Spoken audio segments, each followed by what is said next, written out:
Shalom, Javerim queridos, víspera de Rosh Hashanah. Y es tan complicado el resumen que es la cuarta vez que empiezo este video. Estamos en víspera de Rosh Hashanah y yo no sé ustedes, yo miro alrededor, me fijo lo que pasa y lo que me dicen que pasa, veo de qué modo lo que dicen que pasa incide sobre mi vida propia y digo, yo quiero hacer teshuvah. Yo quiero aprender a hacer teshuvah, yo quiero ser de los que inciden con bien en este mundo en el que mal ya parece haber demasiado. De modo que, como todo pinta, o sea, el dibujo que nos han hecho como base para toda esta distopía es el de una supuesta epidemia, pandemia, tal como no se ha conocido desde los albores de la humanidad hasta ahora, y todo eso. Yo quise entrar a preguntarle a nuestros sabios, ¿qué hacemos ante algo así? Y buscando por los entresijos de las cosas, llegué hasta el Rambam que entendía mucho de salud y entendía por qué pasaban las cosas. Y le pregunté, Rambam, Morí Berrabí, ¿qué hacemos? Y entonces caía en el Mishneh Torah, en el libro de Alajá del Rambam, en Hilchot Ta'anit, las alajot que hacen a los ayunos, las normas que tienen que ver con los ayunos. En la tradición hebrea tenemos ayunos fijos, ayunos que vienen desde la Torá, como Yom Kippur dentro de unos días, ayunos que hemos ido incorporando a lo largo de las generaciones y de la historia, aprovechando momentos de energía particular para expiar por algo que va a incidir en el resto del año y en el resto de la humanidad. Y tenemos ayunos puntuales, ayunos por cosas, ayunos por la desgracia, ayunos por el peligro, ayunos que expían, la idea del ayuno en la que yo me privo, yo me estrecho conmigo mismo y de esa manera, acaso, estoy haciendo un juego de simetrías, de reciprocidades. Yo me estrecho a mí mismo solo y acaso así doy a entender que no necesito que me estrechen desde fuera de mí. En la Sarajot, en las normas referidas a Ta'anit, al ayuno del Rambam, en el capítulo 1, empieza diciendo así.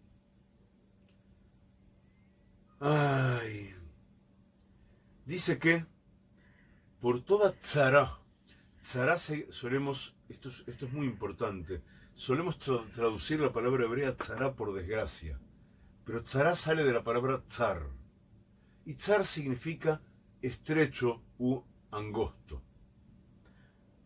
Angosto, sí, invocaste bien, es la raíz de angustia.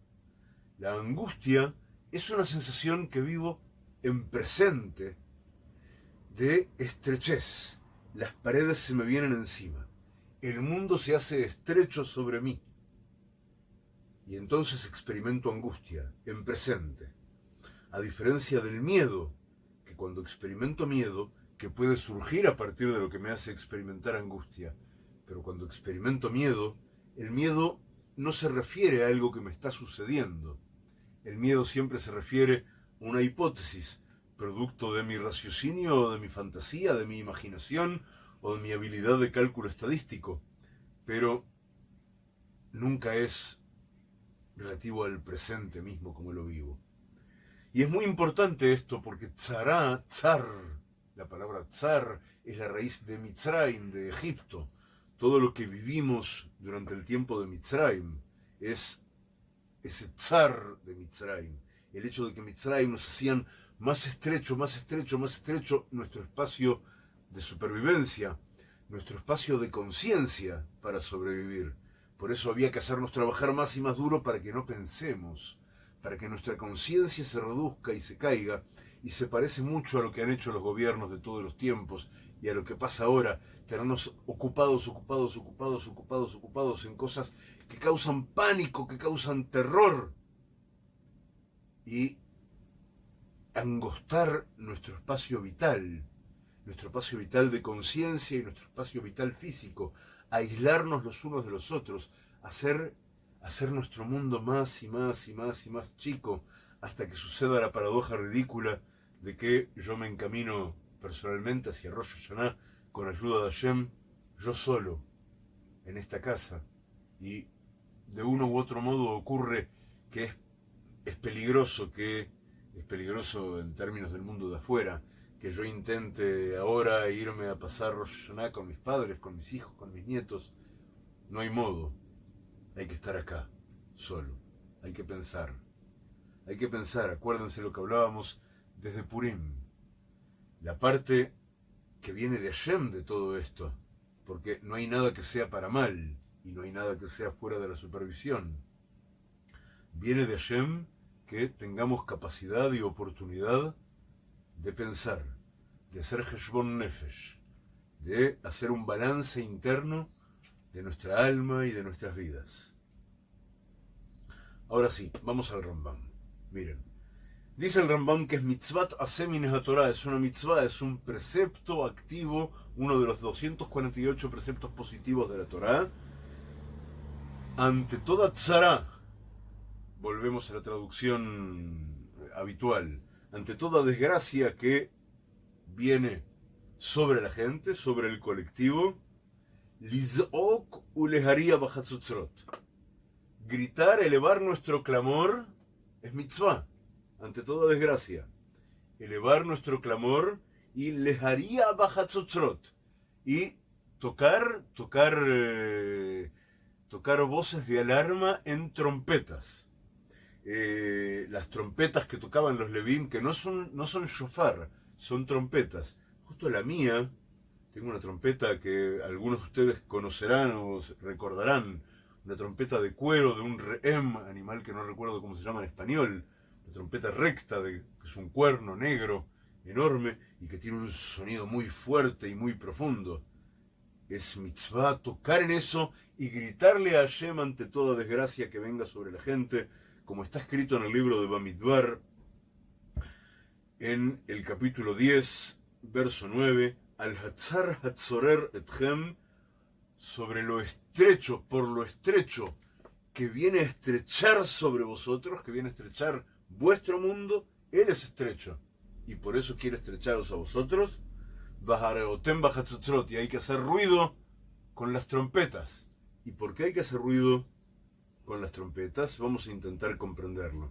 Y no se refiere solamente a un enemigo, a un ejército de otro pueblo que viene a tirarse sobre uno, sino toda cosa que se ve como desgracia, como estrechez, y que atañe al colectivo. Sea esto una guerra, sea esto una epidemia, sea esto inundaciones, sequía, todo lo que podemos definir como una desgracia que se abate sobre un nosotros definible, hay que gritar y hay que tocar las trompetas. ¿Y por qué? Dice el Rambam que hacer eso es midarkei hachuvá, es una parte inseparable de los caminos de la teshuvá, de los caminos del retorno, de los caminos de la enmienda. ¿Y por qué?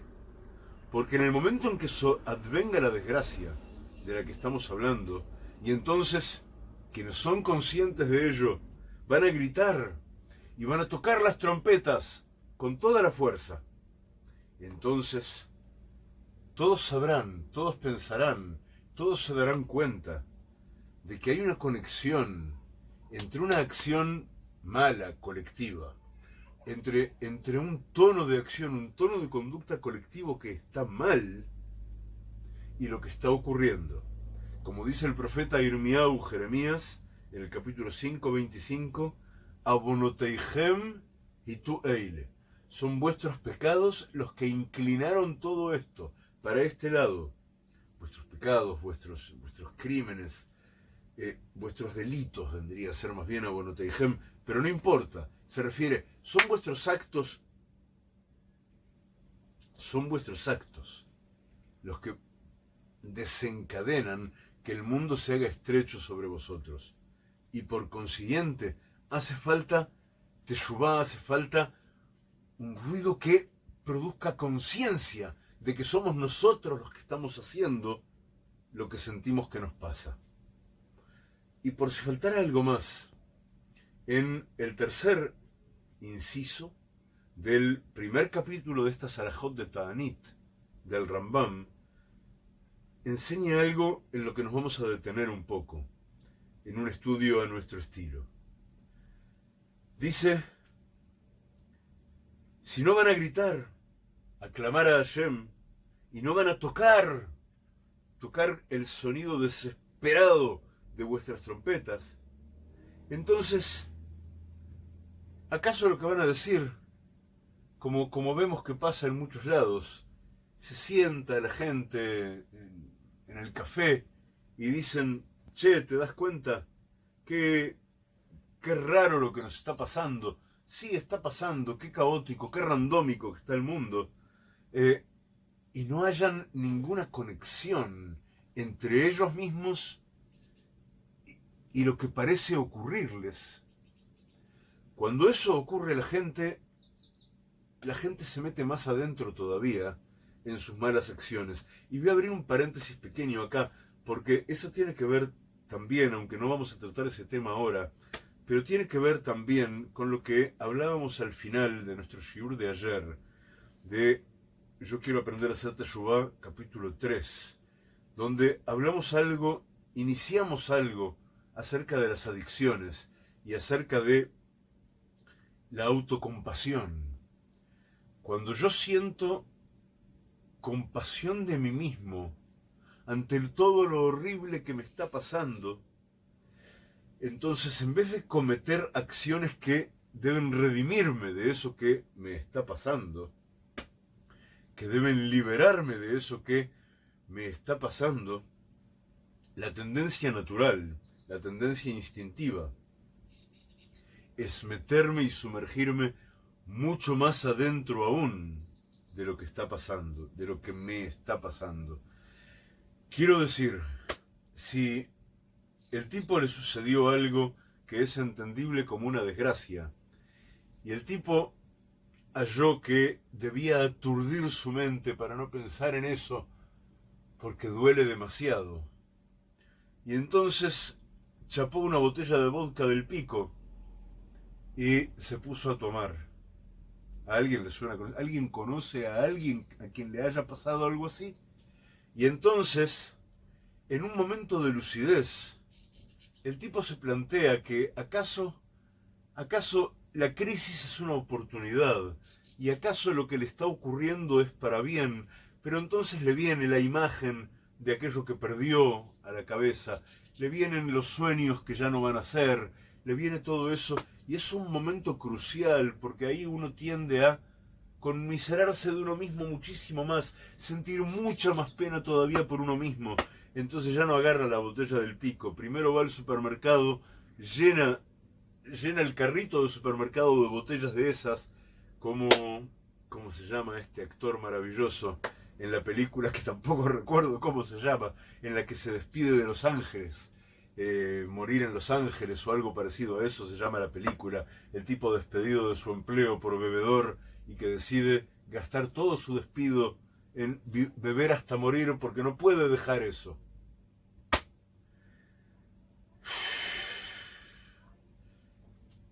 El momento ese de la conmiseración es el momento de la perdición. Porque hay un punto, si yo me doy cuenta que hay una relación rigurosamente estricta entre mí, mis acciones, mis elecciones, mis pensamientos y lo que el mundo me refleja, en el momento en que me doy cuenta de eso, dejo de sentir pena de mí mismo. Entiendo de verdad que ahora se reclama mi acción, mi mundo reclama que yo actúe en términos de teshuvá, en términos de modificar mi realidad, y entonces no ha lugar a caer más hondo todavía en ese mismo remedio de mentira, sea cual sea. Dije la botella de vodka para usar algo que no me es afín a mí mismo, pero todos tenemos un punto de debilidad en el que sucumbimos en el momento de la autocompasión. Y esa autocompasión es otra trampa de lo que nos está sucediendo. Ahora sí, pero si no van a gritar, dice el Rambam, y no van a tocar las trompetas para alertar a todos a que se den cuenta, entonces van a decir, esto que ocurre es de las cosas que pasan en el mundo. Y solo que ahora no, nos tocó a nosotros, pero no tiene nada de especial para el mundo que esto nos haya tocado a nosotros. Y hay algo de casualidad en esto que ocurre, son cosas que pasan. Entonces, en el momento que una persona dice eso, la persona está, o en el momento en que la familia, el clan, la sociedad, el país, el mundo, dice algo como eso, esto pasó porque pasó y ahora tenemos que enfrentarlo y punto, eso es muy cruel, porque a partir de ese momento, lo que voy a enfrentar no es lo que tengo que enfrentar, entonces no voy a resolver nada, porque eso me va a llevar a apegarme más todavía a lo que me hizo traer lo que está ocurriendo. Si yo sigo actuando como venía actuando ante la desgracia, voy a profundizar aún más mi desgracia.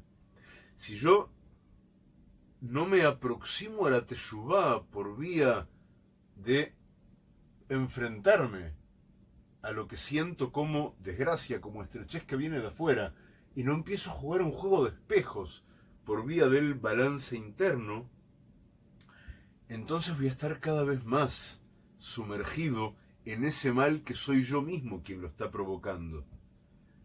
Y naturalmente, de uno u otro modo, la estrechez, la desgracia, solo va a incrementarse, solo se va a hacer más grave y solo se va a ampliar y va a seguir adoptando nuevas formas, nuevas mutaciones del virus. Porque yo no estoy haciendo lo que tengo que hacer, no estoy respondiendo del modo esperable y digno de mí ante lo que mis ojos me dicen que mi mundo me refleja. Y acerca de esto está escrito en la Torá, libro de Vaikra, Levítico, en el capítulo 26, versos 27 y 28. Atención, dice así la Torá: Behalachtem imi bekeri, behalachti imachem behamat keri. Reciprocidad perfecta. Y si vosotros vais a ir conmigo, dice el Creador, en sintonía de keri, de mikre, de casualidad, de algo que ocurre, desasido de toda raíz, desasido de toda concatenación de hechos, behalachtim hem behamat keri. Entonces yo también, dice Kadosh Baruj Hu, voy a ir con ustedes, voy a actuar con cosas que parezcan casualidad, pero behamat keri, casualidad de cólera, de enojo, de ira. Entonces van a empezar a ocurrir cosas que te van a saber casuales, que no vas a entender de dónde salieron, pero salen de ti. Es todo un juego de Ratzobashov, de ida y vuelta, de vibración. Tú haces, yo hago, tú haces, yo hago. Y no es que yo hago, dice Hashem. Eres tú que provocas la reacción de acuerdo a la ley mía que yo ya te enseñé. Entonces tú tienes que saber, tú eres inteligente, tú sabes la ley, pues actúa de acuerdo a ella. Ahora, en este punto, hay algo en nuestros caminos habituales de estudio que quiero remarcar. La Torá utiliza aquí la palabra keri. Keri sale de mikre, de casualidad. Keri se escribe Kuf Reish Yud, en total 310. Hoy es víspera de Rosh Hashanah, no voy a tener tiempo de editar este video, si no les habría puesto aquí Kuf Reish Yud, pero Baruch Hashem, tenemos mucho estudiando juntos si ustedes lo entienden. 310, acuérdense, vamos a poner este 310 del lado izquierdo, a mi izquierda del lado de los dinim, del lado de el rigor. Cuando todo parece casualidad, no parece haber nada en mis manos para hacer. ¿Acaso por eso somos afectos a creer que todo es casual? Porque entonces, si todo es casualidad, si todo pasa porque pasa y cayó sobre mí, ¿Qué puedo hacer yo? ¿Qué tiene que ver conmigo? Cayó sobre mí la desgracia, podría haber caído sobre cualquier otro.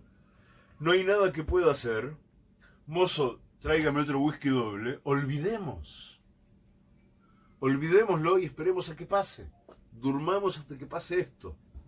Es terrible, porque si yo actúo con Keri, va a venir más y más y más y más y más Keri sobre mí, es lo que me dice Kadosh Baruj Hu. Van a pasar más y más cosas que yo no voy a entender, y ni siquiera de las cosas buenas que pasen voy a poder disfrutar y deleitarme, porque me vas a ver a casualidad, me vas a ver a... Está bien, ve tú a saber cuánto dura esto también. Yo voy a actuar mal de modo constante. 310. 310. Tenemos un fiel de la balanza. Acá estábamos en la izquierda. Hay un fiel de la balanza en el 310. La palabra yesh. Hay. La palabra yesh es el opuesto de ain. Que Aleph Yud Nun. Esto lo hemos estudiado mucho. Yesh quiere decir hay, lo que hay. Ain es nada o no hay. Y en realidad sabemos que el mundo, toda la creación es creada yesh me'ain. Hay desde el no hay. Ese es el sentido de la expresión latina ex nihilo. Lo que hay a partir del no hay. Y en el medio está el misterio. En el medio está el misterio divino. Como del no hay sale el hay. Todo lo que hay está englobado en ese yesh. Y ese yesh, del lado derecho, del lado de la jochma, de la sabiduría, del lado del gesed, se traduce o abre su cola maravillosa de pavo real en las palabras de Rav Sheshet en la Torá. Hemos estudiado esto juntos hace muchísimos años. Dice Rav Sheshet en la Gemara, Hafochba behafochba de kulaba. Rav Sheshet está explicando su relación con la Torá y dice, Hafochba behafochba de kulaba. Da la vuelta y da la vuelta. Exprime la Torá, búscala por todos los lados, exprime cada letra de ella, léela entre líneas, busca en sus honduras de Kulaba, porque todo está en ella. Entonces yo puedo tomar el 310 del lado de que todo es casualidad. Puedo tomar el 310 del lado de caramba, tenemos una Torá. Hay que saber leerla, porque si tú sabes leerla vas a descubrir que todo está en la Torá. En el medio el fiel de la balanza me dice, esto es lo que hay, Ajna, el principio del Tikkun del Baal Shem Tov. Tanto si lo ves como casualidades, como si eres sabio para darte cuenta de que la explicación de todo lo que te pasa está en la Torá esperando que tú te des cuenta. Siempre esto es el yesh, esto es lo que hay. Para poder llegar a entender el yesh, tú tienes que lefarek, tú tienes que desarmar las cáscaras de tu ego que se llama ani. Yo, en hebreo, ani, Aleph Nun Yud. En el momento en el que tú desarmas las cáscaras de ese ego que se llama ani, Aleph Nun Yud, das lugar a que esas letras compongan la palabra ein o ain en vez de ani. Nada, nada, recipiente vacío, el corazón vacío, Libi Halal Bekirbi, del que hablaba David Hamelech, el rey David, cuando decía, mi corazón está roto y se ha abierto y se ha vaciado ante ti, Hashem, para que tú lo llenes de tu luz, no de mis pensamientos, de mis miedos, de mis instintos, no. Yo quiero solo tu luz directamente en mi corazón. Entonces, el mal del que yo tengo que hacer teshuvá se llama Keri. Yo tengo que lograr asumir un yesh. Tengo que lograr romper esa costra que me hace ver cada cosa como aislada, como randómica, como casual, y nada relacionado de verdad con mis propias acciones. Asumir un yesh, lo que hay, y entender que todo lo que hay, afojba de kulaba. Hay una Torá que me explica cómo entré ahí y cómo salir de eso, y qué quiere decir eso mismo. Sigamos adelante porque no nos queremos quedar acá. Estamos en víspera de Rosh Hashanah y tenemos que entender respuestas activas para trabajar juntos, para seguir trabajando juntos con ellas. ¡Ay! Cuando hay desgracias entonces, los sabios que conforman un Beit Din, un tribunal de sabios, nada tiene que ver esto con ninguna de las formas de los poderes judiciales de hoy día, ni donde vives tú ni donde vivo yo. Un tribunal de sabios justos, sagrados, estamos hablando, y que en lo posible son ancianos también en todos los sentidos del término. Se sientan en el Beit Knesset cuando hay desgracia, se sientan en el lugar de la congregación. Acordémonos que hoy día, cuando decimos Beit Knesset en hebreo, traducimos en español por sinagoga, palabra que nadie sabe de dónde sale o qué quiere decir. O sea, sí, si uno busca sabe, pero quienes usan la palabra sinagoga no tienen idea de dónde sale, dónde quiere decir. En este instante yo tampoco, me vino a la cabeza conversando con ustedes y no lo voy a buscar en Wikipedia.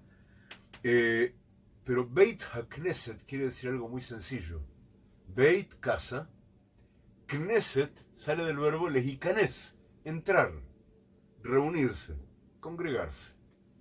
Casa en la que la gente se congrega. Eso es el Beit HaKnesset. Después de eso viene la plegaria, la oración, el rezo, que de alguna manera nos asemejaron esto a una iglesia o cosas parecidas. Pero Beit HaKnesset es el lugar de congregación de la comunidad. Y naturalmente, como la comunidad debe ser sagrada y debe ser conducida por hombres sagrados, hay sacralidad en el Beit HaKnesset. Y naturalmente, como la Torá está en el centro de la vida de la comunidad, porque afojba de kula va, porque si la das vuelta y la das vuelta, la lees desde todos los costados, vas a hallar que todo está en ella. Entonces está la Torá ahí adentro, y allí es donde se reúnen los ancianos sabios del pueblo. ¿Y qué hacen entonces en un momento de desgracia, en un momento de epidemia, de pandemia? ¿Qué deben hacer los ancianos sabios, los justos sagrados de la congregación? Los justos sagrados de la congregación hacen Heshbon Nefesh, hacen balance individual propio permanentemente. De lo contrario, no podríamos llamarlos justos sagrados de la congregación. Si ellos no hicieran eso, no serían realmente justos sagrados de la congregación. A ver, micrófono, muy bien. Entonces, en el momento en que se sientan en el Beit HaKnesset, lo que hacen es, dice el Rambam, Bodkim al Maaseh Anshei Ha'ir. Se sientan a revisar la acción, dice en singular, la acción de los hombres de la ciudad. Porque cuando viene una desgracia que no es personal, que es colectiva, tiene que ver con el Maaseh en singular, con la acción de las personas de la ciudad, con de qué manera, qué rompecabezas, qué puzzle se arma si yo tomo como piezas del rompecabezas las acciones de todos y cada uno. Bueno, la figura global, ¿qué me muestra? No se me ocurre ninguna sociedad que yo conozca hoy día en la cual ese dibujo global vaya a dar un mural que yo quiero colgar en el salón de mi casa. No, va a dar todos, en general, figuras horribles. Figuras que tienen unos u otros fragmentos muy bonitos y muy luminosos, pero la trampa está en esa figura colectiva que es lo primero que van a revisar los sabios, ancianos, sagrados del pueblo. Entonces ellos se sientan en el Beit HaKnesset y hacen esa revisación durante toda la mañana, desde que termina la tefilá, la plegaria de Shaharit, la plegaria de la mañana, hasta el mediodía. Y entonces analizan y tratan de ir, dijimos, primero Hachnaá, enseña el Baal Shem Tov, asumir la realidad entender qué es lo que está pasando, revisar la acción de la gente de la ciudad. Y después Abdalá dice en lenguaje del Rambam, Umesirin hamichsholot shel haaverot, y extirpan los obstáculos. Obstáculo acá quiere decir aquello que te lleva a errar. Eso es un michshol. No una muralla que tienes adelante que no te deja pasar, sino justamente al revés, algo que te lleva a ir por el camino equivocado, que te lleva a ir hacia la transgresión, hacia la profanación. Y van quitando esas cosas, van mandando a apagar los neones que están a la entrada del casino o a la entrada del prostíbulo, digamos, ese tipo de cosas. Van apagando las tentaciones hacia el pecado, porque acá estamos todos mal y tenemos que curarnos. ומזהירים ודורשים וחוקרים על בעלי חמאס ועבירות ומפרישים אותם. Y entonces, una vez que apagan los focos de tentación colectiva hacia el mal, cierran puertas aquí y allá, y no, eso no es confinar a la gente, eso es confinar al pecado. O sea, la gente tiene que estar libre para hacer teshuvá, pero las cosas que llevan al pecado que se refleja en lo que nos lleva a estar más aislados, es esas cosas las que tenemos que cerrar. Esas cosas tienen valor moral en general, las que producen que tengamos que aislarnos, pero hay que entender que en nuestra realidad el fondo de las cosas tiene valor moral. Entonces, si la realidad nos manda a aislarnos para que hagamos un balance interno de situación, hay que mirar afuera qué es lo que nos mandó a encerrarnos para hacer nuestros balances propios y empezar a cerrar esas tentaciones de mal. Digo ahí que están sin entrar en debates específicos, pero si yo ahora cerrara por decreto, en vez de encerrar a todo el mundo en sus casas, si en vez de eso cierro la producción de drogas químicas sintéticas malas, y cierro los casinos, cierro los prostíbulos, cierro Tinder, digo, estoy dando algunos pasos muy buenos y muy importantes, y tengo muchos más por el estilo, para dar preventivamente. Cierro las cosas que invitan a una vida de random sex, que quiere decir a una vida sin familia de verdad, y sin valoración de la creación y de la formación de nuevas generaciones, y sin amor y sin sacralidad, y a proponer la teshuvá a la gente. Pero después de hacer todo este trabajo con el entorno colectivo, los sabios ancianos, justos y sagrados de la ciudad, mazhirim bedorshim bechokrim al baalei Hamas veaverot umafrishim otam. Primero, previenen. Segundo, analizan. Tercero, investigan acerca de aquellos que hay en sus manos, que hay en su haber, acciones de Hamas. Hemos hablado de esto mucho. Hamas, antes de ser multisignificativamente el nombre que adoptaron estos malvados que lideran a un montón de pobre gente en Gaza, en Gaza, la palabra Hamas quiere decir expoliación. Es un caso particular, especialmente perverso, del robo. Y acá está usado como el robo en general hasta su máxima expresión. El Hamas ocurre cuando, por ejemplo, yo tengo una casa y tú quieres esa casa que yo tengo, pero yo no tengo intención de venderla y no tengo interés de venderla. Y pongamos que la casa vale 800. Y tú vienes y me dices, voy a comprarte tu casa. Yo te digo, no tengo interés. Tú vienes y me dices como si no me hubieras escuchado, te lo voy a pagar 200. Y entonces yo empiezo a entrar en tu distopía. Todavía te grito, no, yo no tengo interés en vender. Y tú me dices con completa serenidad otra vez, voy a pagarte 200 por tu casa. Y yo empiezo a caer en la trampa. Te digo, no, mi casa vale 800. Aparte de que no le quiero vender. Y tú sigues haciendo como que no te das por enterado. Me das esos 200, me los pones adelante mío. Y luego llamas a tus muchachos y les dices, por favor, saquen a este hombre de mi casa. Y me tiras a la calle. Y me compraste la casa. Si se entiende, eso es jamás.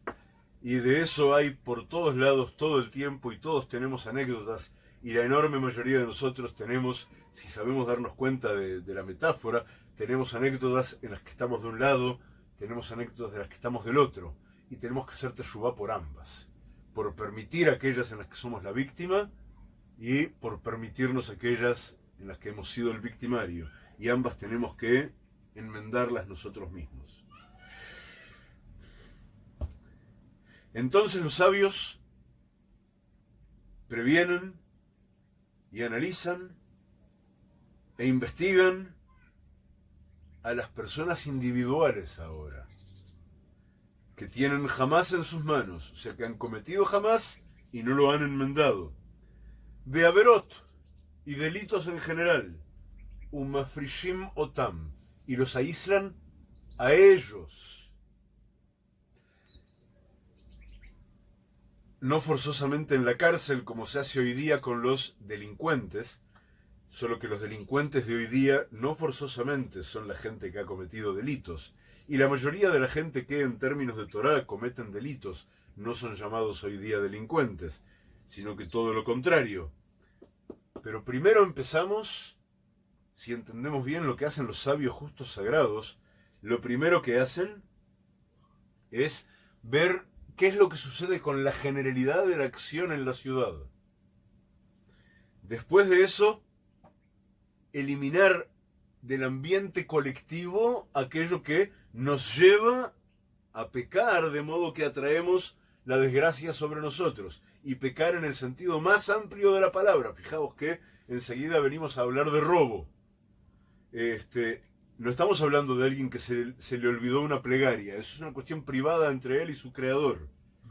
Y por último, entonces, vamos a lo más adentro. Uno por uno. Aquellos que cometieron robo. Robo quiere decir aquellos que pecaron contra su prójimo, en todas sus formas, y que cometieron delitos en general. Hay que apartarlos. Hay que apartarlos del ser colectivo. Hay que llevarlos a una terapia especial. Hay que llevarlos a comprender cuán terrible para sí mismos y para su mundo es el modo en que se han conducido hasta hoy. Hay que llevarlos hacia un proceso de teshuvá, que es un proceso de teshuvá especial y mucho más grave y mucho más profundo que el de la generalidad de la gente. Y no solo a ellos, a los ladrones y a los delincuentes en general, también a los Baalei Zroa. Baalei Zroa, aquellos que tienen brazo. Refiere a aquellos que se imponen por la fuerza, sea por su propia fuerza física bruta, o sea porque tienen la capacidad y la potestad de utilizar a efectos coercitivos, por ejemplo, policía, o ejército, o organizaciones privadas armadas, o lo que sea. Bueno, ellos también vayan igual, pero no junto, que con los delincuentes comunes. Señores, les tenemos que explicar algunas cosas. Hay que dejarlos aparte. Y las armas las dejan en la entrada, por favor. Y no les van a hacer devueltas porque no las han utilizado bien. ¿Y qué se hace qué hacen los sabios, justos, sagrados, ancianos del pueblo reunidos en el Beit HaKnesset respecto de los Baalei Zroa, respecto de estos que se han hecho imponentes, que se han impuesto sobre el pueblo? Mashpilim otam. Hay que humillarlos, por su propio bien, humillarlos. Hay que bajarlos del pedestal, pum, y darles a entender, mostrarles hasta qué punto, en el momento en que no tienen todos sus disfraces, aparatos y megáfonos y fuerzas fuerzas del orden, con armas y con porras en sus manos, en ese momento no valen nada. Hay que vestirlos de ropas sucias. Hay que mostrarles que sin maquillaje se ven viejos y feos. Y como eso, lo demás. Empiezo por un diagnóstico general, sigo por acciones que hacen al colectivo, pero hacen al colectivo no a modo como estamos viendo, de castigo general para todos, menos para los que mandan. No. Hacen al colectivo, cierro todas aquellas cosas a cuyo través los que mandan me están incitando todo el tiempo a profanarme a mí mismo, a caer una y otra vez en humillaciones morales a mí mismo. De vuelta, estoy usando ejemplos muy mínimos, muy grotescos, porque no quiero entrar ahí adentro, pero digo, a mí me proponen todo el tiempo formas mágicas de hacerme rico, sea el casino, o sean mil estupideces con las que se hacen ricos los que las proponen en las redes sociales y cosas así. Me proponen drogas que me van a hacer más feliz o que me van a quitar los dolores o qué sé yo qué. Me proponen el sueño del amor instantáneo, que en realidad es el sueño de la humillación por el anhelo sexual exacerbado y qué sé yo qué. Me proponen cosas así. Bueno, quiero cerrar todo eso. Todo eso quiero cerrarlo porque no le hace bien a nadie. Y entonces recién después de todo eso identifico a los que están haciendo el daño. Esos que están haciendo el daño, está todo el mundo tan patas arriba que esos que están haciendo el daño, que los sabios del pueblo son los que los tienen que identificar y apartarlos, hoy día son mayormente los que hacen los decretos que pesan sobre todos. Y por último agarro a los que hacen el daño moral sobre todos y a los que se imponen sobre todos, los aíslo, y a los últimos, a los que se imponen mediante el uso de la fuerza sobre el ser colectivo, los humillo no porque quiera vengarme, los humillo porque esa es su enmienda, ese es su tikkun. Y así. Y entonces después que hago todo eso durante la mañana, en la tarde, lo que hacemos en el Beit Knesset es abrir la Torá y leer todas las bendiciones que expresa la Torá si me conduzco de acuerdo al camino del bien y del tikkun que la Torá me enseña, y todas las maldiciones que me dice la Torá si me conduzco al revés. Que todo eso se llama, como está escrito en el libro de Mishlei de Proverbios, en el capítulo 3, verso 11, dice: Musar Hashem bni al tim'as, no abomines, hijo mío, de la moral que Hashem te enseña, que es un regalo que te llega, y no te sientas herido, no sientas que te están pinchando cuando viene la tojajá, cuando viene la palabra que te dice: tú hiciste esto y eso está muy mal y tienes que enmendarlo. No te resistas a eso, porque eso viene a hacerte el bien que tú estás precisando. Y por último, a la hora de Minjá, al final del día, cuando se termina el día, hecho todo esto que es el deber que debíamos cumplir de verdad, y si escuchas para atrás los últimos minutos, vas a ver que va en el orden de Ajnaá, asunción, Abdalá, distinción, y Hamtaká, endulzamiento, como quiere el Baal Shem Tov, como venimos aprendiendo siempre. Entonces otra vez hacemos tefilá, elevamos nuestra plegaria y nuestro grito a Hashem, pero ahora, a diferencia de cuando empezó el día, con el deber cumplido.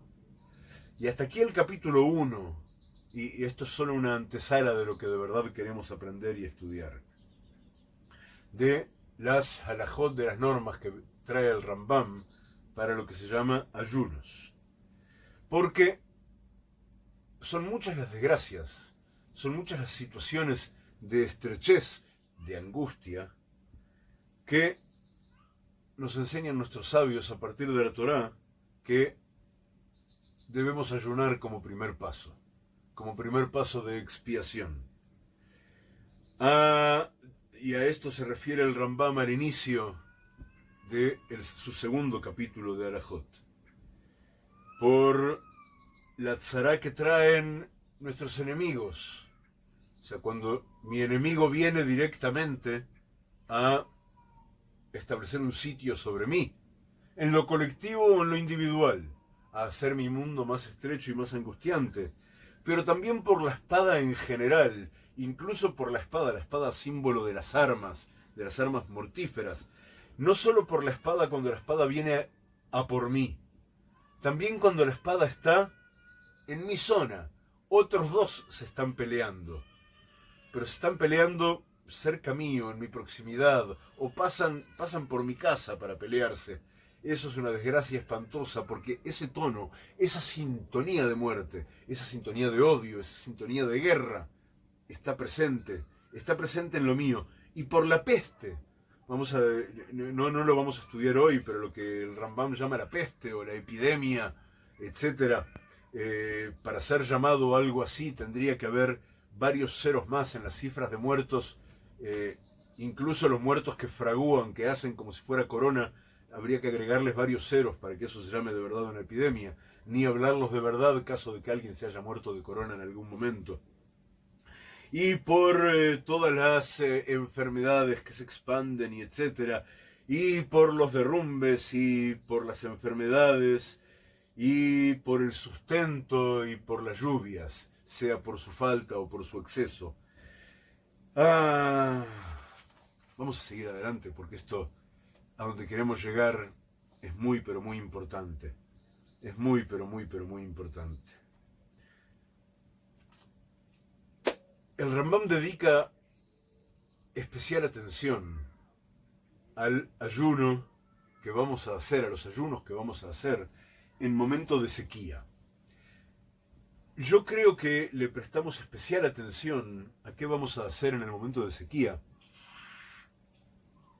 Y al menos en nuestro caso, vamos a hacerlo de este modo. Vamos a utilizar el ejemplo del momento de sequía con un rico matito que tiene adentro varias de las hierbas del jardín de mi baranda, no del jardín grande, sino del jardín de la baranda, y tiene tomillo también, que hace muy bien para las toses y cosas así. Es muy importante esto. El momento, nosotros estamos compuestos en un porcentaje altísimo, nuestro propio cuerpo, de agua. El planeta en que vivimos está compuesto en un porcentaje parecido de agua. El agua es vida, el agua nos enseña el modo en que debemos fluir por la vida adentro del tiempo e ir tomando forma del recipiente. Y así sucesivamente. De modo que, cuando falta agua, hay una amenaza global a la vida. Y si sobra agua, hay una amenaza tan pero tan irónica que dice demasiado sustento a la vida también mata a la vida. Hay que tener cuidado, hay que llegar a un equilibrio. La temporada de aguas en la tierra de Israel empieza tradicionalmente con la fiesta de Sukkot. Allá por el 20 del mes de Tishrei, el mes de Tishrei empieza con ayuda de Hashem esta noche. Si pasa un mes de esa fecha, si llegamos al 17 del segundo mes del año, que se llama Mar Heshvan, y aún no cayeron aguas, si la cosecha que esperamos dentro de unos meses está en peligro, ¿y de qué vamos a comer? Y entonces hay un orden para pedir, hay un orden para lamentarse, y ese orden tiene que ver con la capacidad de tomar conciencia de la situación. Cuando algo de la circunstancia, de lo que nos ocurre colectivamente, empieza a tomar forma de sequía, empieza a tomar forma de evento angustiante a nivel de lo colectivo, los primeros son los Talmidei Jajamim, los estudiantes sabios, los hombres de estudio, los hombres de conocimiento, que la Torá suele decirnos que de modo de modo normal, de modo recto, de modo razonable. Cuando hablo de sabios tengo que estar hablando de hombres sagrados y justos. Porque si no has aprendido que debes ser un hombre sagrado y un hombre justo, entonces de verdad no eres sabio, no importa cuántos libros has leído o cuántos sabes de memoria. No has adquirido de verdad sabiduría si no te das cuenta que debes ser justo y sagrado. Entonces los primeros que hacen un ayuno, que empiezan a ayunar para expiar por lo que sea que esté ocurriendo colectivamente, con la esperanza de que eso baste para enmendar la situación y que salgamos de la tzará, de la angostura, son los Talmidei Jajamim, son los hombres sabios, sagrados y justos. ¿Seguimos? ¿Sigue estando acá? ¿Por qué esto se abre? Son los hombres sagrados y justos. Y ellos empiezan por hacer 3 ayunos. Lunes, jueves, lunes. Y a partir de ahí, si la situación se nota que se resuelve, ok, ya está. Pasamos a la etapa de decir gracias. Pero si no se resuelve, las medidas empiezan a agravarse. Primero, más ayunos. Ayunos que incluyen a más gente. Ayunos más largos. Ayunos con más restricciones todavía. Hasta que llegamos a un punto en el que no ha llovido y tomemos esto, otra vez, utilicemos esto como metáfora, como ejemplo de lo que rige ante cualquier desgracia. Por ejemplo, lo que vivimos ahora, y a estos efectos, esta es la parte graciosa, entre comillas, a efectos de lo que nos toca hacer a nosotros, todos, da igual si hay epidemia de corona o no hay epidemia de corona. Da igual si este virus, esto lo hemos dicho varias veces, se engendró de modo natural, o salió de un laboratorio chino, o salió de un laboratorio chino en acuerdo con el tipo que creó Windows, o no importa, da igual, da todo lo mismo, porque nada ocurre en este mundo sin que Hashem esté de acuerdo en que ocurra. Una brizna de hierba no crece sin que un ángel dedicado por Hashem esté tirando de ella desde lo espiritual y haciéndola salir a luz. Así que da lo mismo si Hashem directamente hizo aparecer, ¡pum!, un virus nuevo. O si Hashem inspiró, permitió, dio alas, o meramente dejó que ocurriera que algunos malvados lo hicieran por él y fueran sus delegados. Da lo mismo. Da lo mismo. La pregunta es, ¿qué es lo que nos toca a nosotros?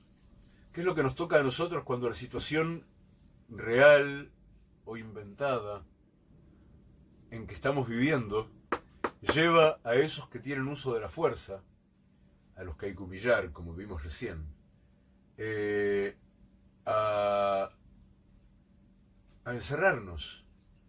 Los lleva a apoderarse de todas las plataformas sociales y de los medios de comunicación que conocemos y forzar a que circule en ellos una única versión de los hechos, una única narrativa. Entre paréntesis, hace un rato antes de empezar con esto, Facebook me avisó que un agente independiente de revisión decidió que una información, no llegué a fijarme cuál, de las que aparecieron en nuestro grupo Facebook Evidencia, es falsa. En los títulos ahí aparecía que fue Associated Press. Una agencia de noticias hace las veces de juez para decidir que una información que yo o alguien más posteó en nuestro grupo de Evidencia es falsa, y eso lo que hace es bajar el ranking del grupo entero, tornarlo menos visible todavía. Eso ya nos lo hicieron con la página Mendaces al mando del mundo, como recordaréis la semana pasada o la anterior, cuando pusimos el discurso del médico italiano que explica a su parecer qué es toda esta historia de la pandemia. Ahora el grupo de Evidencia. En el caso de Mendaces al mando del mundo, quien lo revisó según Facebook es una empresa que enseguida vimos que responde al capital de este hombre que quiere sacar una vacuna junto con un sistema operativo con ventanas. y esa vacuna parece que quiere esterilizar a la humanidad en general. Y ahora no es eso, sino una agencia de noticias. ¿Y de qué modo una agencia de noticias puede dictaminar, digo, ser juez y parte y decidir que una información que brindo yo o alguien más es mentira? Es muy tremendo todo eso que está pasando. Entonces hay que agarrar a esa gente, dijimos en el inciso anterior, cuando haya de vuelta un consejo de sabios sagrados, hay que sentarlos y hay que humillarlos, hay que decirles, ustedes se portaron muy mal y tienen una oportunidad de rectificar vuestras acciones, porque llevaron al mundo en general a un lugar terrible. Pero cada uno de nosotros individualmente no puede culpar a esa gente de su propia desgracia, porque paralelamente a que ellos necesitan su reprimenda por haber utilizado la fuerza para enseñorearse sobre nosotros, a nadie de nosotros le sucede algo que no sea lo que debe sucederle para que cada uno de nosotros haga su propio tikkun. Y para eso hace falta que cada uno de nosotros haga su propio Heshbon Nefesh, su propio balance de espíritu, balance moral propio. Vamos de vuelta. Entonces, cuando llegamos al final, cuando ya hicimos todo este proceso de ayunos que empezó con 3 ayunos solo de los sabios, que son justos sagrados, y siguió hasta que a la postre estamos toda la población ayunando por lo menos 2 veces por semana, etcétera, etcétera. Hay 7 ayunos corridos, 7 ayunos que son el punto cúlmine de la campaña que estamos haciendo para lograr que el Creador nos dé lluvias de nuevo. Y en cada día en que tiene lugar cada uno de estos últimos 7 ayunos, fijaos qué es lo que hacemos. Y considerad, cuando llegamos a esto, llevamos largas semanas ya gritando y llorando y tocando trompetas y haciendo tfilá y ayunando y vistiéndonos de luto y suplicando a Hashem, danos lluvia porque no vamos a tener nada que comer, y estamos haciendo teshuvá porque al menos los sabios están diciendo a quién se portó mal y a quién hay que correr a un costado y a quién hay que aislar y sentarlo en una celda como nos están sentando a todos ahora. Sentarlo en una celda, que piense, que medite, que llore por lo mal que hizo. Después de todo eso, nada de eso sirvió. Sigue sin haber cura para la enfermedad. Capaz que no hay enfermedad en realidad, por eso no hay cura. Pero tenemos que creer que hay enfermedad para que creamos que necesitamos cura. Y entonces hagamos todo lo que tenemos que hacer para merecernos ser redimidos de lo que nuestras propias acciones han hecho. Y todo eso. Pero entonces nos reunimos todos en el Beit HaKnesset, o a las puertas del Beit HaKnesset. Y entonces dice el Rambam en su primera halajá del capítulo 4 de Ilhot Ta'aniot, Motziim et hateiva lirchová shel ha'ir. Sacamos el Aron HaKodesh, sacamos el armario sagrado que porta la Torá, lo sacamos hacia afuera, lo sacamos a la calle de la ciudad. Vechol ha'am mitkabtzim umitkasim besakim. Y todo el pueblo se reúne alrededor del armario en que se encuentra la Torá y se visten con sakim. La traducción literal de esto es bolsas. Yo siempre me imaginé, quiere decir con ropa de duelo, ropa de ruido, yo siempre me los imaginé a todos poniéndose bolsas de arpillera. Y hoy día los que intentan usar esa costumbre, yo me acuerdo que mi viejo amigo Rav Moshe Armoni alguna vez, no sé si hoy día lo hace, alguna vez organizó de verdad en los momentos clave, momentos siguiendo exactamente esto que se dice, y entonces se vestían con algo que parecía mucho a bolsas de arpillera, o sea, algo rústico, así que no hay modo de que me quede bien, no hay modo de que se vea lindo, no hay modo en que yo no me sienta horrible vestido con eso. Y entonces está el Sefer Torah dentro del Aron HaKodesh y todo el pueblo vestidos con bolsas, con harapos de luto.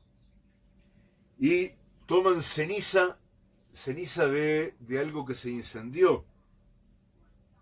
y ponen de esa ceniza que también es símbolo de luto porque viene a recordarnos que algo se incendió, que algo se perdió, y ponen sobre el Aarón, sobre el armario en que está la Torá, y sobre la Torá misma en el armario, para llorar por ese luto, para ver que estamos enlutados, que la Torá se enluta, que el armario, que es la casa de la Torá, se enluta también, para llorar todos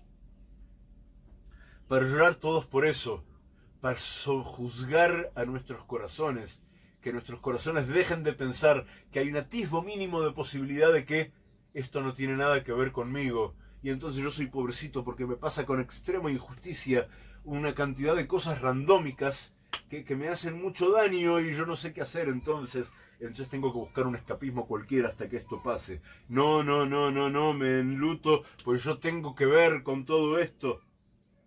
Y entonces, presten atención. Uno del pueblo toma de la ceniza y pone de la ceniza sobre la cabeza del presidente, del Nasi.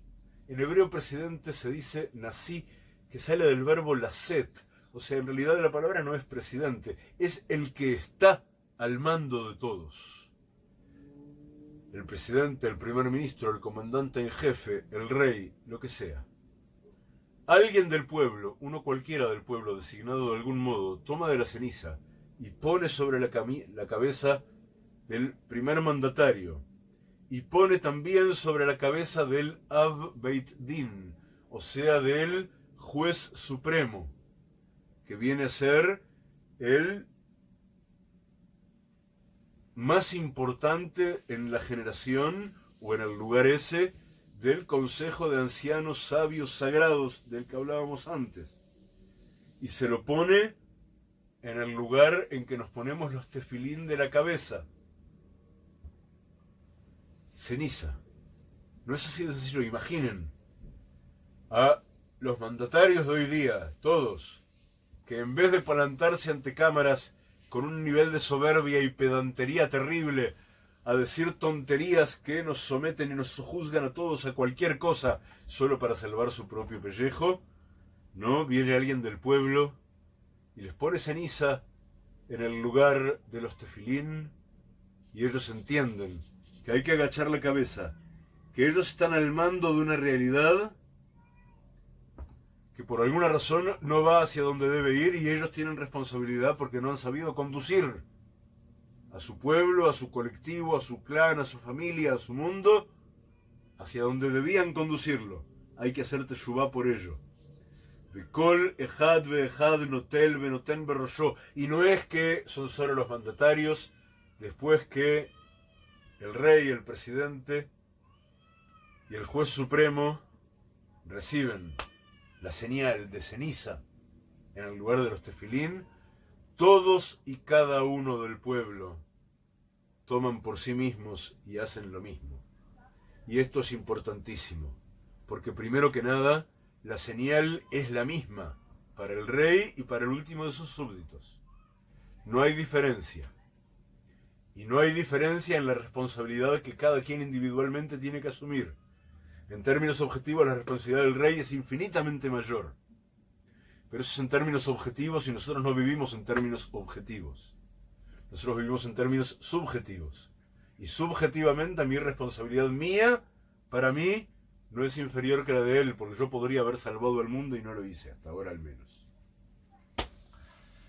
Pero después que hice todo eso,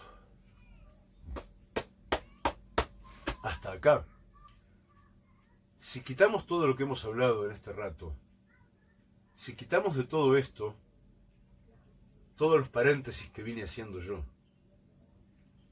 que vine haciéndolos porque me da casi vergüenza proponer ante algo que oprima el corazón de todos, decir, bueno, mira, la respuesta es esta, hacé este ritual así, agarrá ceniza, quemate algo, ponete en la cabeza,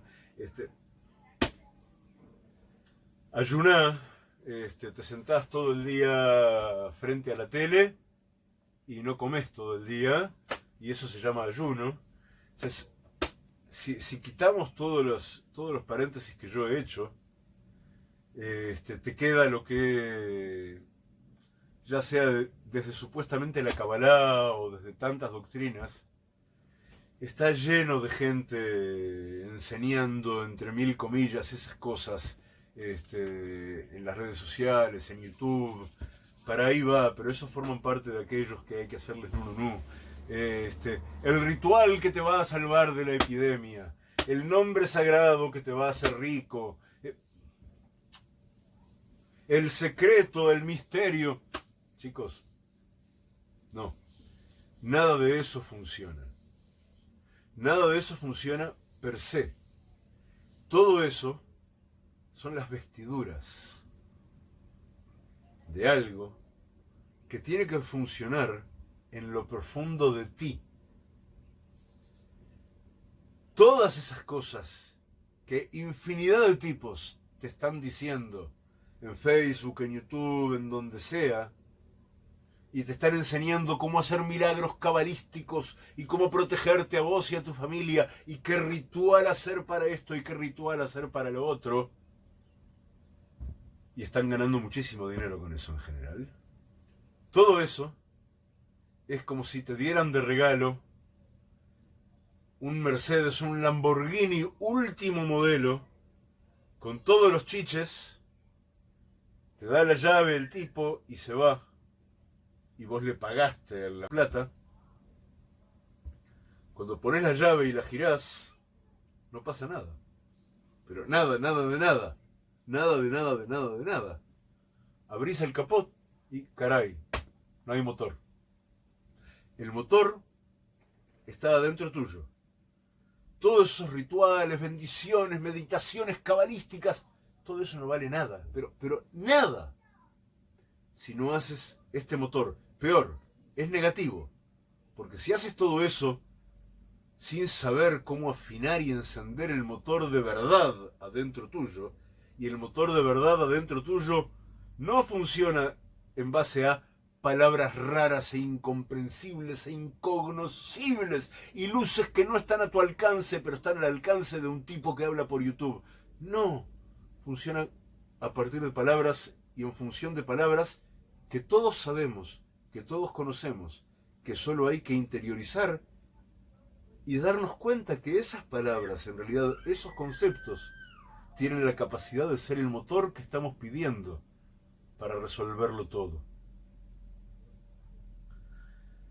Entonces, atención, culminados todos estos rituales en los que tendría que haber ocurrido la Teshuvá, como va a ocurrir esta noche y mañana en Rosh Hashanah, en infinidad de articulaciones en que la gente va a elevar colectivamente sus plegarias por todo el mundo, sea los que estén adentro de Batei Knesset, de sinagogas, los que estén en los parques, los que estén haciendo tefilá en Zoom, que también ya he visto que los hay a patadas, no importa. Donde sea que estés haciendo toda esa tefilá y gritando y diciendo palabras que no entendés y pidiendo perdón por los pecados y todo eso, antes, en el medio, al final, acordate lo que te voy a decir ahora en nombre del Rambam, en el segundo inciso de su cuarto capítulo de las leyes de los ayunos. Dice así: y entonces Ma'amidim se hace parar entre ellos. Todos se sientan, todos toman asiento, todos pasan a modo pasivo, y se para de en medio de ellos un Zaken Jajam, un anciano sabio. O sea, un anciano por sabiduría. Vamos, de todo aquel consejo que decíamos, la persona más consensuadamente sabia de entre todos. No aquel cuya foto aparece en los carteles y que venden estampitas de su rostro forzosamente, y en general no. Un anciano sabio, justo y sagrado. Si no había allí, dice el Rambam, si no hay allí un anciano sabio, aunque sea un sabio, si no hay allí ni un sabio ni un anciano, un Adam Shel Tzura. Y esto es importantísimo porque esto está en la base. El piso es un hombre de forma. Recuerdan que dijimos a lo largo de toda nuestra vida estudiando juntos, hemos dicho tantas veces que no estudiamos Torah para saber Torah. Estudiamos Torah para aprender a estudiar Torah. Estudiamos Torah para que la Torah dote de forma a nuestras conciencias. Un hombre de forma recta. Y entonces, el hombre de forma recta, que en general no está vestido con el uniforme de ninguna corriente de nada, y no detenta cargos públicos, y no persigue poder, y no ocupa cargos electivos, sino que meramente saben de él porque saben que él busca hacer el bien. Se para y todos están sentados. Vehu omer lifnehem divrei kibushin. Y él dice entre ellos palabras que conquistan. Dice ante ellos palabras que conquistan. Yo quiero entender, es muy interesante el uso de este término en muchas ocasiones entre nuestros sabios para decir esto.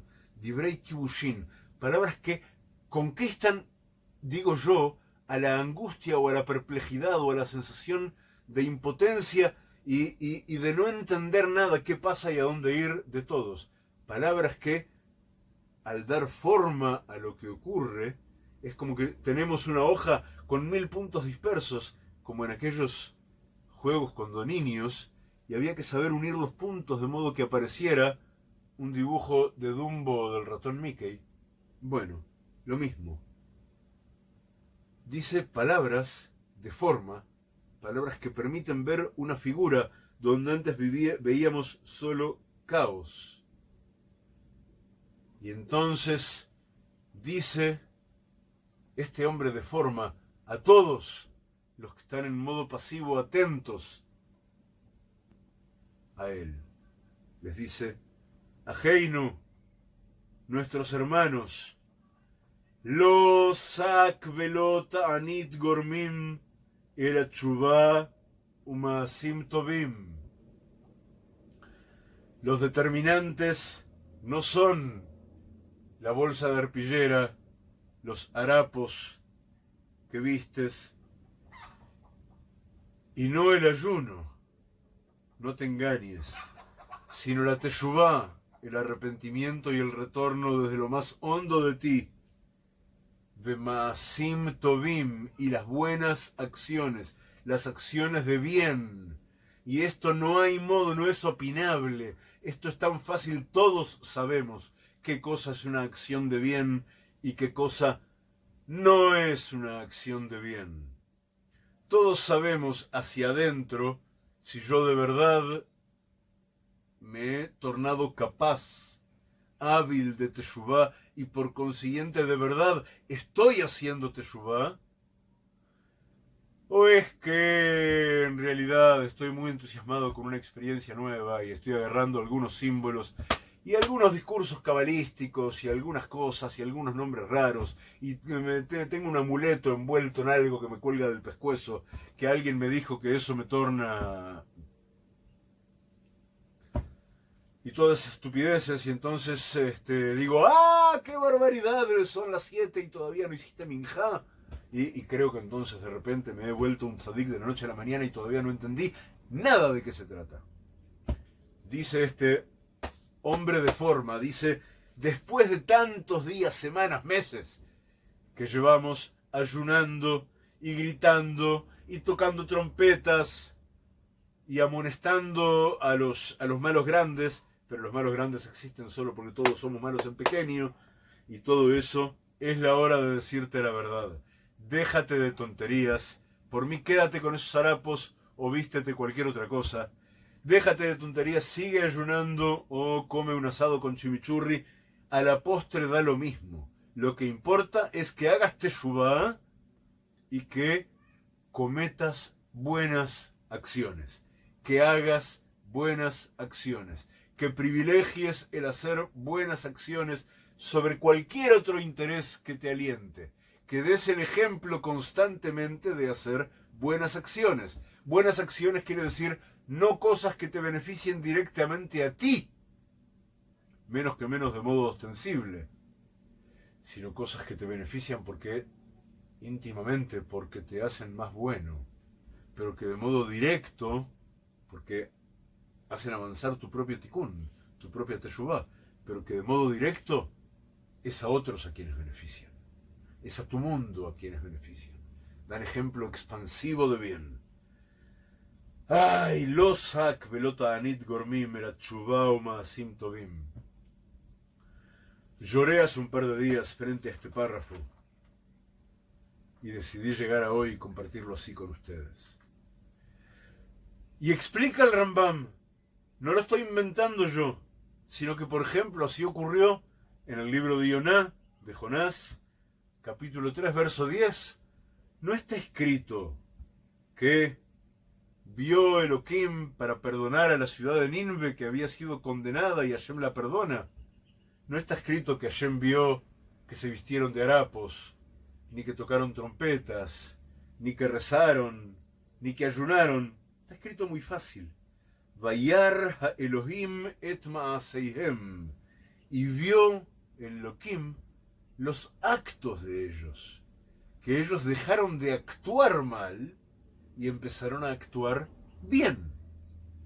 Que antes hicieron malas acciones y ahora empezaron a hacer acciones buenas, que enmiendan las acciones malas y suman sobre ellas más acciones buenas.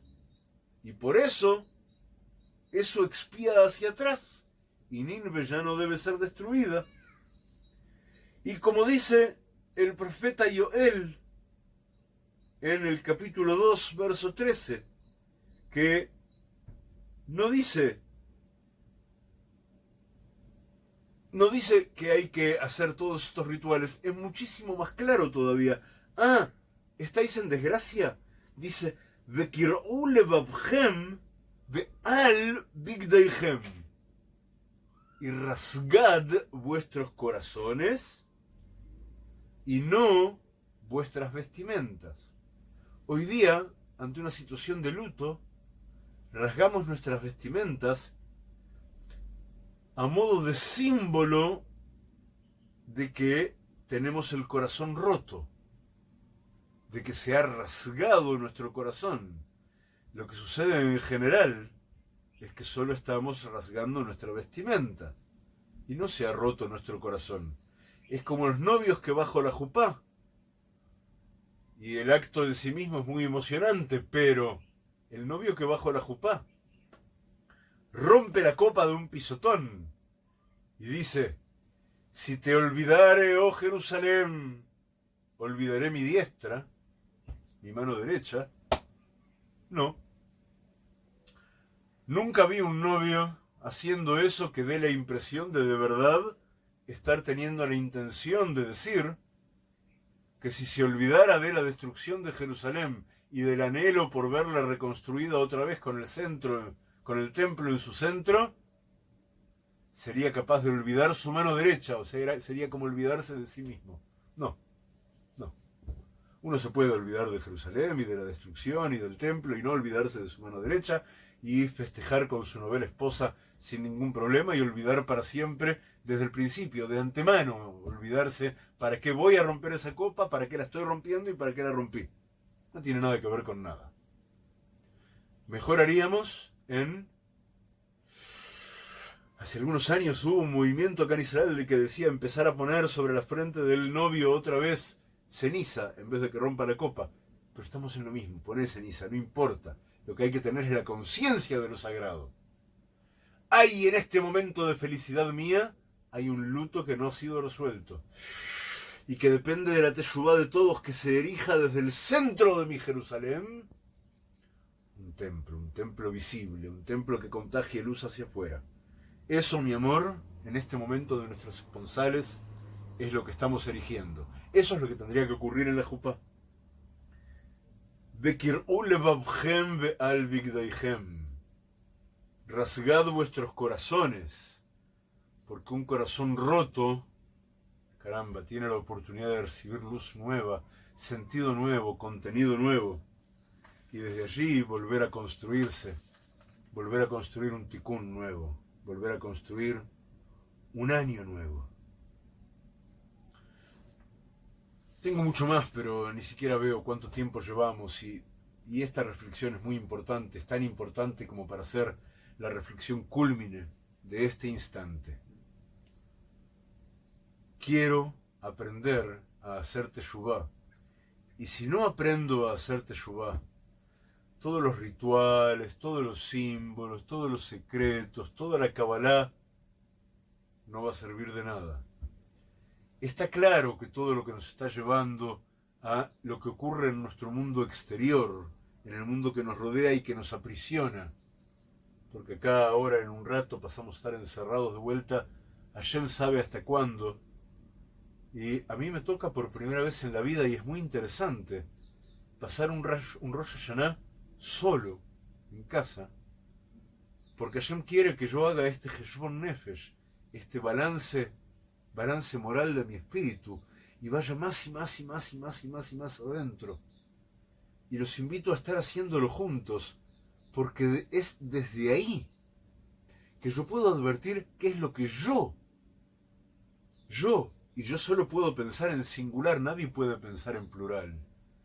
¿Qué es lo que yo en primera persona del singular tengo para aportar a mi mundo así en círculos concéntricos? Para esa conciencia de la enmienda, para que dejemos de ser esos delincuentes o esos que se imponen por la fuerza y logremos realmente merecer una masa crítica de esos sabios justos y sagrados, de esos guerreros de la luz de verdad, sin disfraces, sin pretensiones personales, sin instintos de este mundo que son los que les dicen a dónde ir, y todo eso, que puedan decir, señor mandatario, mira, te pongo aquí en el lugar de tu tefilín, ceniza para que recuerdes la situación, y lo mismo el supremo juez, y entonces el que se para es alguien que no es ni el mandatario, ni el supremo juez, y dice, lo que quieran, todas estas normas que ustedes han dictaminado, da igual si son buenas o malas, o qué sé yo, nada de eso va a resolver nada. Si todos y cada uno, ahora, no cambiamos. Si todos y cada uno, si tú, yo, a la cabeza, no cambiamos. No cambiamos en el sentido de hacer teshuvá, de buscar la verdad, de buscar todo aquello en lo que yo no he sido bueno, a niveles sencillos, no solo la teshuvá si me equivoqué en el modo en que cuidé un Shabbat de hace 2 meses, o todos y cada uno de los Shabbatot del año, no importa, no es eso, eso es después, eso es mucho más cerca de la piel, pero en el fondo, tengo que revisar dónde no he sido suficientemente bueno, dónde he sido malo, dónde no he sido ni esto ni aquello, pero me he perdido la oportunidad de ejercer el bien y no tengo derecho de perderme la oportunidad de ejercer el bien, pues para eso he venido a este mundo, caray.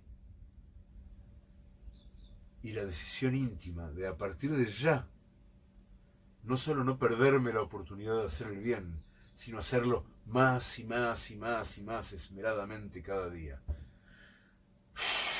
Javerim, así, Dios mediante, vamos a licuar esta distopía. Se van a derrumbar hechas nada estas cáscaras oscuras que no nos dejan ver la luz. Va a dejar de tener importancia ninguna todo lo que los malos están tratando de hacer, porque ellos creen que ellos mandan, pero ellos no. A eso tenemos que abocarnos, ahora mismo, más que nunca, para inaugurar este año juntos. Vamos a abundar muchísimo más en eso. Ayúdenme, Javerim, estamos juntos, somos comunidad de Torah. Tomen estos contenidos que estamos compartiendo, sobre todo estos días, pero en general, desparrámenlos por todo lugar posible. Suscríbanse y llamen gente a suscribirse a estos contenidos que estamos compartiendo. Y comenten, y consulten, y pregunten, y llamen, y compartan, y cuenten con vuestra propia voz. Contagien con vuestra propia voz. Traduzcan en vuestro propio lenguaje las mismas cosas que estamos comentando y que estamos enseñando. Y si creen que es bueno para ustedes el modo en que yo intento y me esmero en proponer lo más comprensiblemente posible lo que nos puede ayudar a todos, entonces, vengan, seamos familia, únanse a la cocina, únanse al equipo, vengan a patreon.com/Daniel Hinerman y suscríbanse con cualquier cifra, solamente para ser parte, porque cuesta dinero hacer todas estas cosas. En este mundo cuesta mucho dinero, forma parte del tikkun. Y no puede faltar dinero para hacer lo que estamos haciendo. No puede faltar dinero para eso. Vengan, únanse y de paso van a pasar a estar en el grupo exclusivo que tiene lo único que tengo para dar con todo el amor y lo más valioso que tengo, que es mi tiempo. Todo quien forma parte de este equipo que mes a mes dona algo para que podamos seguir adelante, está en el selecto grupo que tiene alta prioridad en mi atención personal en el momento en que la necesite y la requiera. Y así, redondeo, vamos a volver todavía a hablar antes de que empiece Rosh Hashanah, pero desde ya, así, queridos amigos todos, estamos de verdad construyendo juntos la vacuna para la pandemia, la salida de esto, el camino hacia la Geulá, la realización personal, el mejor destino y la realización de todas las Barjot que nos están prometidas. Porque así se cumplen esas condiciones. Con Teshuvah y con Maasim Tovim, buenas acciones. Javerim queridos, seguimos adelante. Gracias por acompañarme. Estamos inaugurando juntos desde ya un nuevo año. Mi verajá con todos. Shalom.